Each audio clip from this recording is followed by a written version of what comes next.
Good morning, everyone. I hope you're all having a fantastic day.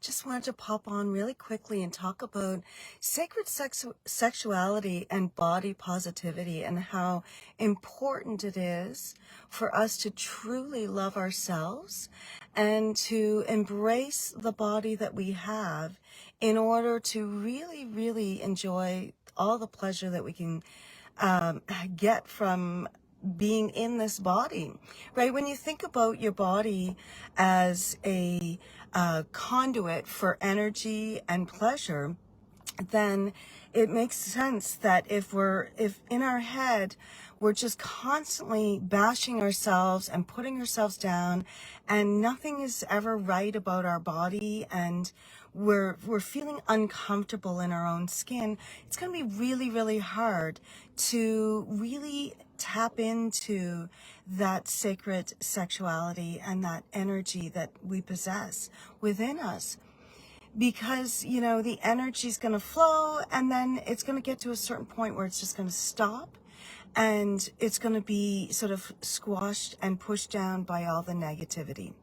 So when you're thinking thoughts like, you know, oh, if I was only skinnier, or if this body part was shaped this way, or if I had less of this and more of that, if you're constantly looking at your body as lacking, then it's going to show up in so many other ways in your life, right? It's going to affect your self-confidence. It's going to affect your ability to show up in the world as a fully confident and just embodied being, right?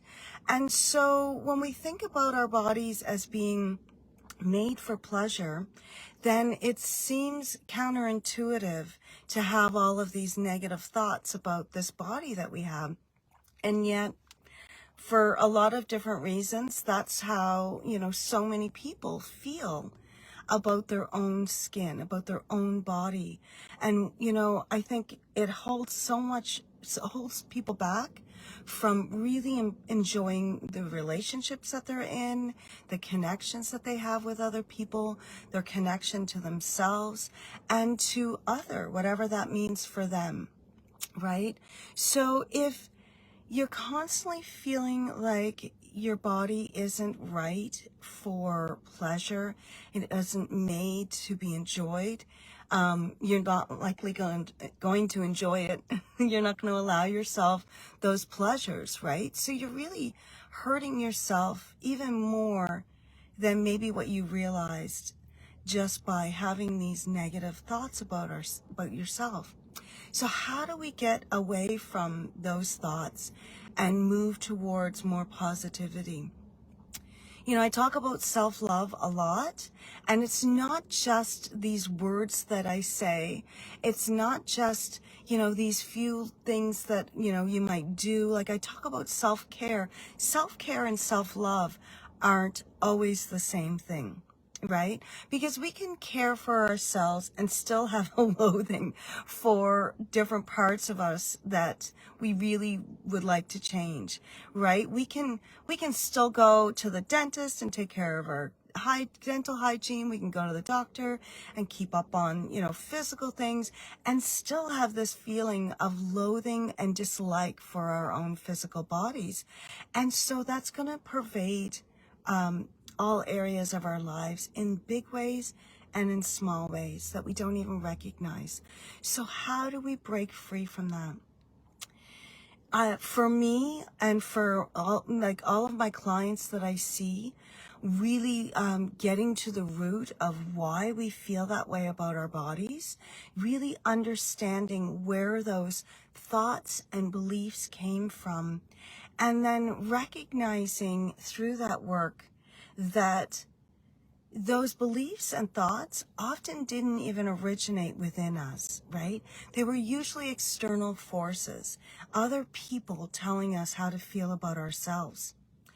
And when we take the word of someone else, it often leads us away from us, right? It leads us away from our authentic self.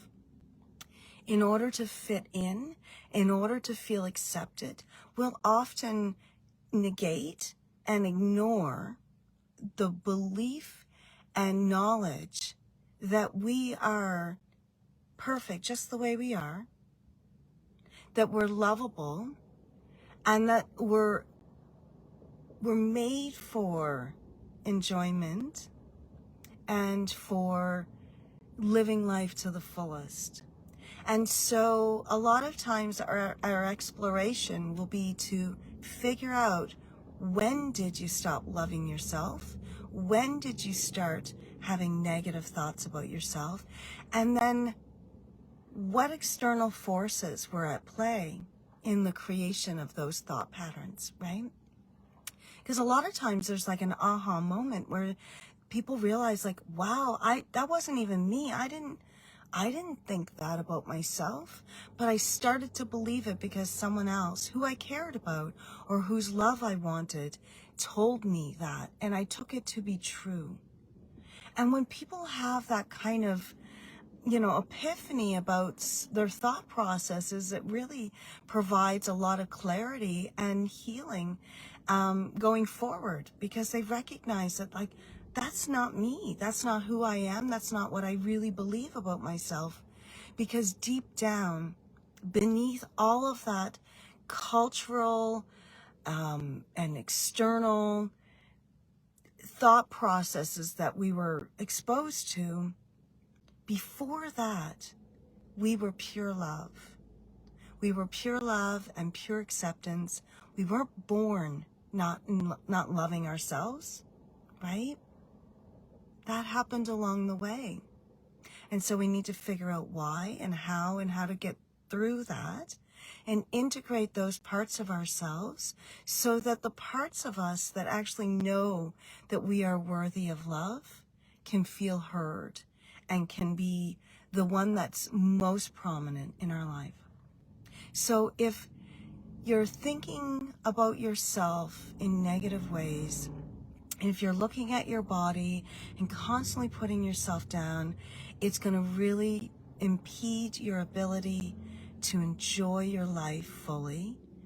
And that's just sad, right? That's just, it's unnecessary, and it makes me really sad. So let's do something about that. If that's you, if you're struggling with your body image, if you're feeling down on yourself, if you're feeling like your physical body is betraying you in some way, if you feel like your physical body keeps you from enjoying life, then we need to explore that. So please reach out. I hope you have a great rest of your day. I hope that you can take some time to do some self-care and to do things that nourish you and take care of your body and your soul. Namaste.